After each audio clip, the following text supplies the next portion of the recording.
Success is like magic.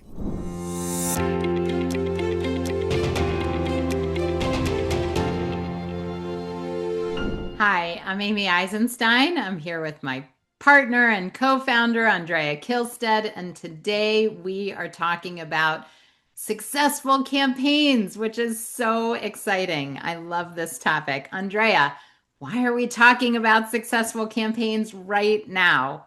Well, Amy, we had this amazing month. This is where we happen to be doing this on the 1st of May, but during April, within the last week, actually, we had not one, not two, but three clients finish their campaigns, go over their goals. I mean, and it really happens from one day to the next. All of a sudden, something they've been working on for years. All of them have been working on these campaigns for years. And all of a sudden they wake up and they check their numbers. And lo and behold, if it was a $5 million campaign, they raised, 5,122,042 and they went over their goal. It Oh was boy, like, that's too many cents in there. But yeah, let's just talk about it and give them a shout out. We're not going to name names, but we've got a hospital foundation, we've got an environmental group, and we've got a social service agency that went over their goal this week, actually. So it's just such an amazing, amazing feeling for everybody involved, for our team, for their team, for and so today we're going to talk about what do you do the day, the week, the month that you go over goal. Most people think about the big ribbon cutting or the big event, but that's not what we're talking about here. So let's get a little more granular. yeah. So let's think about what's happened during these years of a campaign. Right. When you begin a campaign, you pull together often a small group, a small committee. In our model, you involve people throughout the life of your campaign. You involve both staff and volunteers in the campaign itself. At the same time, there are people who are working hard on developing the plans if it's a building project, for example. So you have people who are involved in the actual project planning point of view. But and really over the course of 3 years or 4 years, however long it's taken you to do, you probably have, 40, 50, 60, 100 people who have been involved in making this happen, Yeah. right? In one way or another.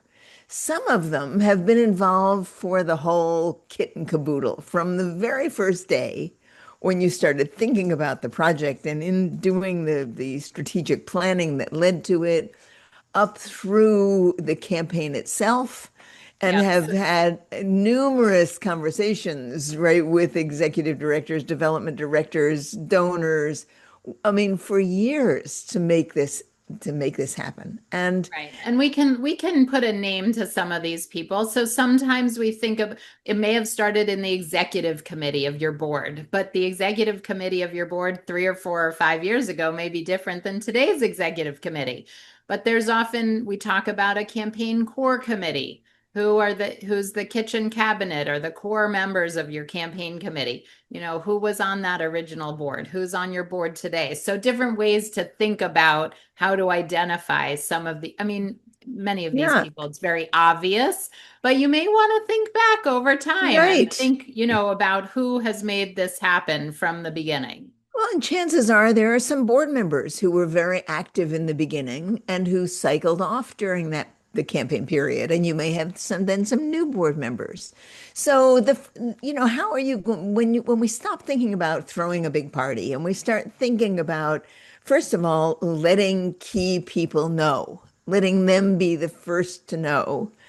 Right. You really will start by making a list. Just sit down and make a list of all the people you can think of who in some way or other had a role in this campaign. Maybe the And then top 10, top 20 donors, right? that's right. I mean, and maybe there is one donor who really kicked off the campaign's success with a big gift. I know one of the organizations I worked with, there was a family foundation that set the tone with an initial contribution that set the whole campaign going.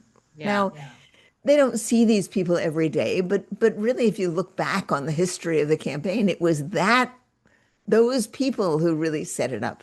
Yeah. So you have to start by thinking back and really start making some notes and say, okay, last night we went over our goal. Who do I want to tell today, Yeah. right? On day one of success? Who do I want to be the first to know or among the first to know? And how would I inform them? So, and maybe, I mean, talking about this family foundation that set this campaign on the way, they called them up that day saying, I thought you should be the first to know that your gift, which you made 3 years ago, set us on the path to success. And last night we went over our goal, right? How And great would it be to get that phone can call? you imagine, right? Yeah. Can you? So the idea is not to sit down and make a huge big list of people and then write one email that you send to everybody. The idea is to make a list and prioritize it and pick the top 20 or 30 people, whether they're volunteers or donors or board members or staff members who have really played a critical role in making this happen. And then either call them or write each of them a text or an email that is very particular to their work on the campaign, that lets them know that what they did through this long, complicated process really made a difference. And you want them to be among the first to know And that, if you can swap out any other donor's name for their name, then it's not personal enough. right, So that's say right. something about what they specifically did or what you learned from them or what you appreciate about them. If you can substitute anybody else's name for the message you leave or the email you write or, the conversation you have, keep thinking because these are your top, your insiders, your real gratitude opportunities, right? And maybe the executive director takes 10 people, and maybe the development director takes 10 people, and maybe the board chair takes 10 people. But really, what can you do to make sure that whoever's being contacted on this day feels really special about it? Yeah, and you can tell them, listen, we're gonna have a party, right? A little down the road, we're gonna have a party to celebrate, but I wanted you to be really among the first few people to know because you've been so pivotal in making this happen. And that, I mean, that makes such a difference to have people actually be thinking about you. And it doesn't need to be a big or complicated message. It just needs to be a message, letting them know that you've thought about them and that something momentous happened and you want them to know and to know how important they've been to making this happen. All right, You let's can let's accomplish so much with that. yeah, so let's take a few of those key people. So let's say, your board chair needs to be thanked, right? So and your executive director and development director also need to be thanked and acknowledged. So, what role can everybody take if you're an executive director listening, the day you go over goal, you should do something really special for your development director. If you're a board chair listening, you should do something really special for the executive director and maybe the development director too. So this isn't just about donors or board members or volunteers, but what can you do for the staff who have slogged through this campaign? I mean, say next week, let's go out to dinner, let's go out to lunch. Let me, treat the executive team for lunch or whatever it is. I think, it goes both ways. And as board chair, you're really wanting, Andrea, Sarah and I we're about to publish our new latest book called A Board Member's Guide to Capital Campaign Fundraising. So I'm always thinking these days about what can board members do to support the staff? What is their role? And I think, the week the campaign goes over goal is a great opportunity for maybe the board chair writes an email to the rest of the board acknowledging all the staff's hard work and what they've done and it's a great opportunity to make the staff feel really special too. It's the staff is particularly important because, of course, what's going to happen with the staff is that they have a brief moment where they can say, isn't it great that we went over goal? And then there is a huge amount of work to do on stewardship and following up and wrapping up loose ends. There's months of work to do to actually wrap up the campaign from a staff point of view.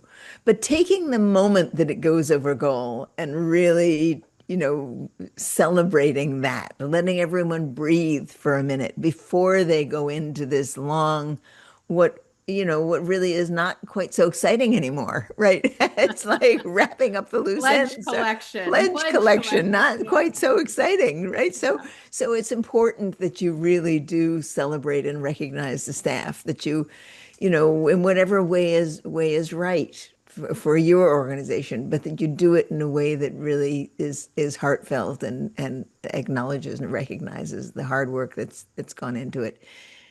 One of the ways that I like to think about this is to think about it rather like an onion, right? You think about the people who are closest to the campaign, closest to the project, closest to the organization, and then gradually you fill in other rings of people who may not have been as close, but who played a role. And you think, okay, at each one of these layers of the onion, how am I going to communicate with people, right? What's the best way to do that? And gradually, you build out. The longer you can stay personal, the better as you build out your communication strategy. But at Right. some point, you're not going to be able to do that anymore. That doesn't mean that you shouldn't take this going over goal moment seriously for everybody.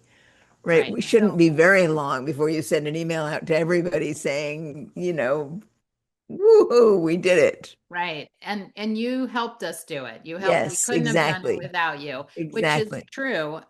So I'm glad you brought us around to this communications strategy, Andrea. Of course, all of our clients have access to our online toolkit, and there is a communications plan grid and strategy, and it really focuses on who and how and when. And I think that's sort of the crux of some of this is, what is the message, who are we messaging to, and how are we messaging to them. So eventually, of course, you're going to announce your campaign is a success, in lots of vehicles, email, on social media, probably a press release.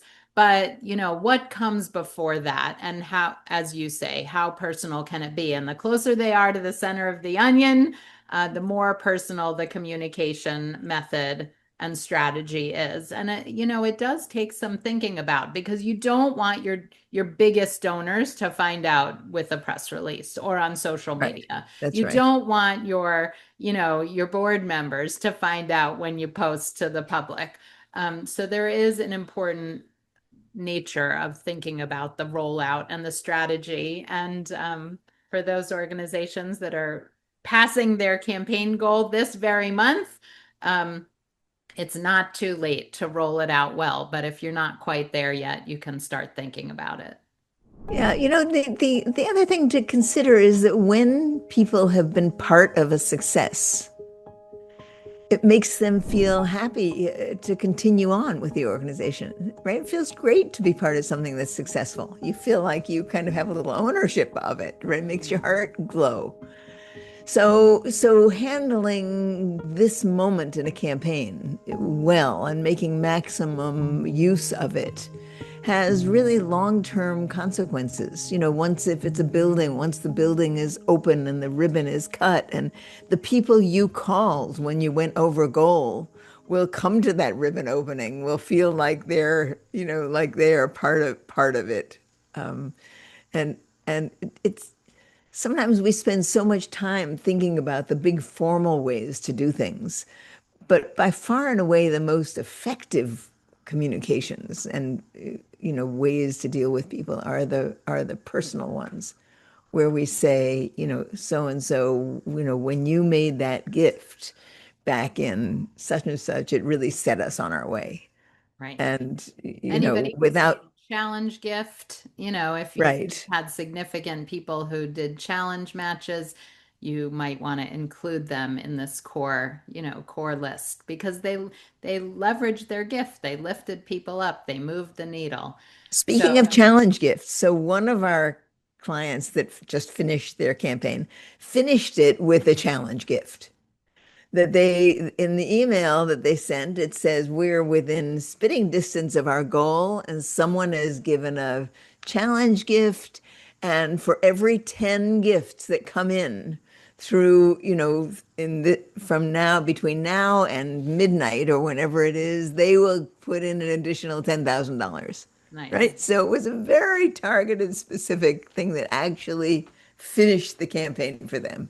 Mm. And of course, once it went over the goal, I imagine one of the first calls that they'll make is to the person who put the challenge out there. Yeah, great. I love that. All right. So if you're thinking about a campaign, getting ready for a campaign, this may seem very far away, but this is what you're planning for. This moment of going over goal. This is the payoff of years and years of hard work. And so if you may be 2, 3, 4, 5 years away from this milestone, but it is exciting to think about and what we're all aiming for when we plan a campaign. So if that's you, I'd love for you to visit the Capital Campaign Pro website at capitalcampaignpro.com and sign up to talk to us, because we work with clients every day who are getting ready to go over their goal and planning to go over goal. And we'd love to talk to you about how we might help you in that process. So, Andrea, thanks again for a great topic and for bringing this to our listeners. Great. It's It's a fun topic to it bring, is right? We often use this time to wrangle with problems. Right? It's Yes, yes. fun to use it to wrangle with success. Yeah, I love it. All right, great. So call your donors and plan for success. Plan for that day when you go over goal. It may be sooner than you think. All right, thanks for listening. We'll see you next time.